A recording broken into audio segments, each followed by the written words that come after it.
kita ingin tahu nih Pak, sebenarnya berbicara mengenai kesehatan jiwa, mungkin masih banyak orang yang awal nih Pak belum mengetahui dan memahami secara mendalam. Dan Pak Direktur bisa jelaskan Pak, apa saja yang perlu orang ketahui tentang kesehatan jiwa gitu Pak? Terima kasih Mas Bayu.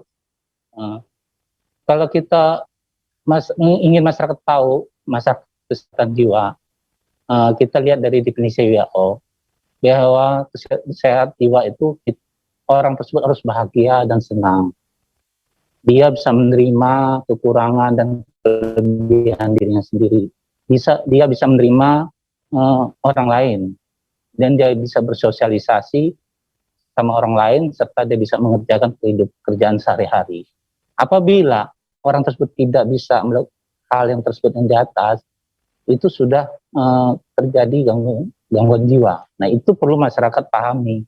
Nah, jadi dia harus bahagia, dia harus senang, bisa menyadari, menerima kelebihan dan kekurangan dirinya sendiri, bisa menerima orang lain, dia bisa bekerja sama orang lain, dan dia bisa bekerja untuk dirinya sendiri. Itu. Jadi kalau sudah tidak begitu, mungkin udah pasti ada suatu gangguan. Nah, itu yang perlu kita ketahui dan perlu masyarakat ketahui. Dulu Pak, mungkin untuk jika berbicara terkait mengenai rumah sakit jiwa nih Pak, orang mungkin langsung mengasosiasikan, menstigmakan sebagai tempat bagi orang-orang yang kesehatan jiwanya terganggu. Nah, seperti apa sih Pak sebenarnya Pak? Nah, memang kita tidak bisa pungkirin Mas Bayu, bahwa rumah sakit jiwa dimanapun di Indonesia, khususnya di Lampung, pasti orang kalau ke rumah sakit jiwa, orang itu pasti dibilang ada gangguan jiwa.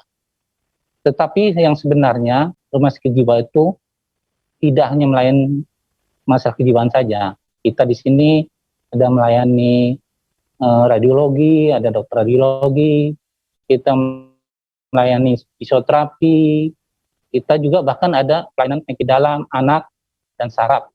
Selain itu juga kita pusat penelitian dan pusat pendidikan. Nah, itu. Jadi sangat luas benar rumah sakit jiwa ini, tapi masyarakat telah memvonis rumah sakit jiwa ini tempat orang kelainan jiwa. Nah, kita sebenarnya tidak hanya melayani jiwa aja. Di sini juga pusat rehabilitasi narkotika. Jadi banyak sebenarnya. Jadi stigma yang mengatakan rumah sakit jiwa hanya orang gila atau orang kelainan jiwa tuh sebenarnya kurang tepat, Mas Bayu itu. Nah, terus pertanyaan berikutnya Pak, apa saja sih Pak yang termasuk sebagai gangguan jiwa tuh Pak? Gangguan jiwa, Mas Bayu, secara umum ada seperti cemas, itu yang dari yang ringan, depresi, sampai yang kata orang tadi bilangan gila atau ODGJ. Nah, itu.